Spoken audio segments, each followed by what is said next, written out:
Sekarang berkaitan dengan soal yang berikutnya adalah hukum Ohm ya. Nah, dari hasil suatu percobaan hukum Ohm diperoleh grafik, misalkanlah ya, grafik antara V dan I. Nah, kemudian grafiknya seperti ini. Ini nampak bahwa pada grafik ini tegangannya adalah 3 atau ini ya, tegangan V-nya 3, kemudian arusnya atau kuat arusnya adalah 1,5 ya. Maka nilai hambatan itu berapa? Berdasarkan hukum Ohm bahwa rumus V tegangan adalah V sama dengan I kali R ya. V nya berapa tadi? Maka nilai hambatan yang digunakan dalam percobaan itu berapa ya? Kalau kita hitung satu persatu dari 1, kalau rumusnya kan V sama dengan I kali R, V nya misalkanlah V nya 1, maka R nya berapa? Kalau kita coba V nya 2, R nya berapa ya? Nah, kita ambil salah satu contoh, misalkanlah 2, V nya 2, maka I nya itu 1, maka R nya adalah 2. Kemudian yang berikutnya adalah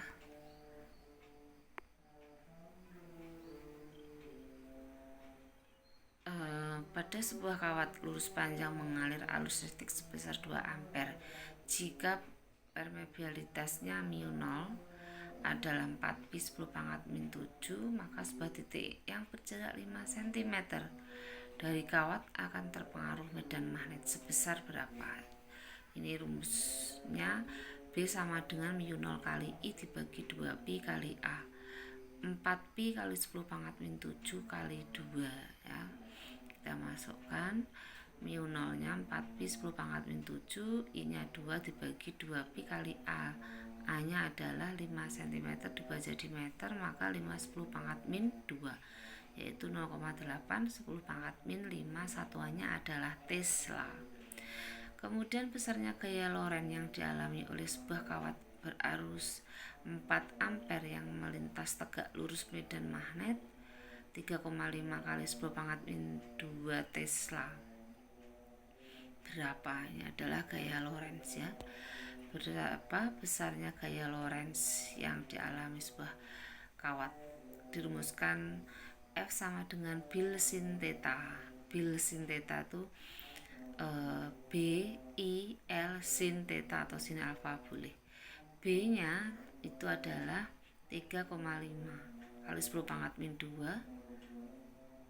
ya, kali L nya yang melintas tegak lurus melintasi magnet. Nah, ini sudah diwakili oleh kemudian 3,5 10⁻⁷, kemudian I nya adalah 4 ya, I nya adalah 4, kemudian sin 90 itu berarti 1, maka 3,5 10⁻⁷ kali 4 0,14. Kemudian ini punya soal gambar menunjukkan suatu sumber tegangan bolak-balik dihubungkan dengan oskiloskop dengan mengatur tombol skala vertikal pada angka 4 ya, dan tombol sweep time-nya 5. Maka diperoleh gambarnya seperti ini.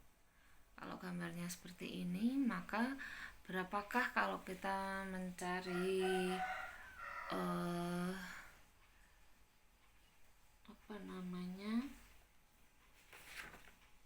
tegangan efektifnya berapa ya. Kita mau mencari tegangan efektifnya berapa. Tegangan efektif itu dirumuskan berarti V efektif sama dengan 4 kali 4 dibagi akar 2 ya. 4 4 ya. Nah, kemudian 4 kali 4 16 dibagi akar 2 dikalikan masing-masing dikalikan akar 2. Akar 2 kali akar 2 ya, atas akar 2, bawah juga dikalikan akar 2, maka 16 kali akar 2 dibagi akar 2 kali akar 2. Akar 2 kali akar 2 itu 2, maka 16 bagi 2 akar 2 itu 8 akar 2. Kemudian suatu rangkaian seperti ini. Satu rangkaian seperti ini R1, kemudian R2, R3.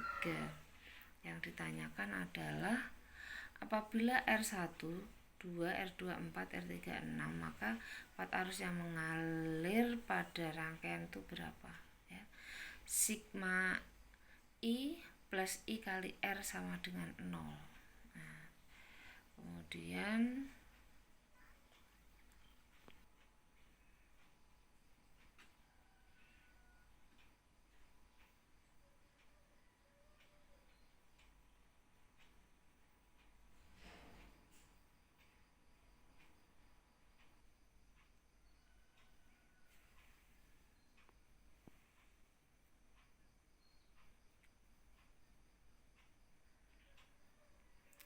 untuk menambah GGL induksi dapat dilakukan dengan cara apa? Menambah jumlah lilitan, mempercepat putaran kumparan, memperbesar medan magnet, dan juga memperluas bidang tangkap medan kumparan. Gambar rangkaian RLC, kalau mencari Z-nya maka ya itu pada gambar perhatikan yang diketahui ya. Z itu maka 500 kuadrat plus 1200 kuadrat.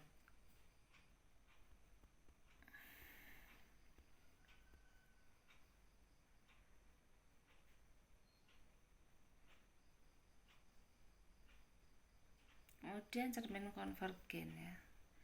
Cermin konvergen itu contohnya adalah reflektor pada lampu. Nah, sebuah benda berjarak 12 cm di depan lensa cembung memiliki jarak fokus 8 cm, maka bayangan akan terbentuk bayangan yang bagaimana? Kalau ini bisa kita kembangkan, itu bayangan akan terbentuk pada jarak berapa dan sifatnya bagaimana pada cermin cembung. Kalau cermin cembung berarti negatif ya.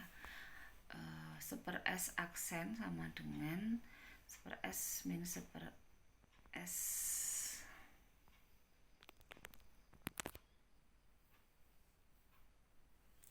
Jaraknya 12, kemudian jarak fokus ya seper F nya itu jarak fokusnya itu 8 ya, fokusnya itu 8, maka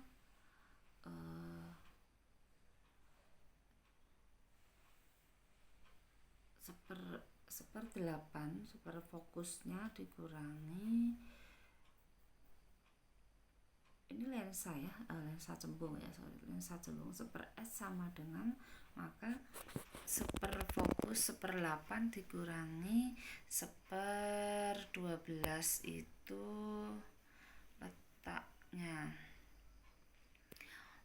bendanya. Nah, kemudian disamakan penyebutnya, berarti 24 bagi 8 itu 3, 24 dibagi 12 itu 2, maka 3 min 2 itu 1 seper 24, berarti 24 dibagi 1 sama dengan 24 cm ya. Kemudian Adi mempunyai mikroskop ya, contoh mikroskop untuk mengamati bentuk sel daun. Ketika Adi mengamati dengan mata tidak berakomodasi, maka terletak bayangan benda dari lensa objektif berapa. Nah, benda tepat yaitu berada tepat di fokus lensa okuler. Kemudian yang terakhir adalah sebuah benda berada pada jarak 30 cm depan lensa cembung yang memiliki titik fokus 20 cm. Maka hasil proyeksi bayangan pada benda memiliki sifat berapa? Nah, ini mempunyai rumus bahwa benda di ruang 2 ya. Ini kan benda di ruang 2, bayangan di ruang 3. Maka bayangan nanti akan diperbesar karena ruangan bayangan lebih besar.